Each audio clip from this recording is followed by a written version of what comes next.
നമുക്ക് എല്ലാവർക്കും അറിയാവുന്ന കാര്യമാണ് നമ്മളുടെ വണ്ടികളിൽ, നമ്മളുടെ 4 വീലേഴ്സിലും 2 വീലറുകളിലും ഒക്കെ യാത്ര ചെയ്യുമ്പോൾ നമ്മൾ കുറേ നിയമങ്ങൾ പാലിക്കേണ്ടതായിട്ടുണ്ട്.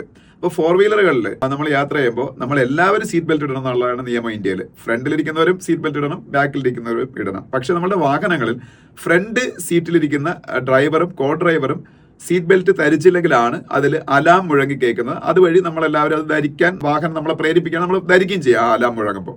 പക്ഷേ ബാക്ക് സീറ്റിലും ഇപ്പോൾ അത് നിർബന്ധമാണ്. പക്ഷേ അതിന് പിഴ വരെ ഈടാക്കാൻ പറ്റും. 1000 രൂപയോളം പിഴ ഈടാക്കാൻ പറ്റും സർക്കാരിന് നമ്മളുടെ ബാക്ക് സീറ്റിൽ ഇരിക്കുന്ന ആൾക്കാർ ഈ സീറ്റ് ബെൽറ്റ് ധരിച്ചില്ലെങ്കിൽ.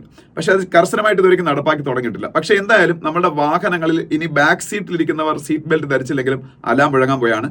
ഇത് നടപ്പാക്കുന്നതിന് നമ്മളുടെ ഗവൺമെന്റ് 6 മാസത്തെ സമയം നമ്മൾ വാഹനം ഉണ്ടാക്കുന്ന കമ്പനികൾക്ക് നൽകാൻ പോവുകയാണ്.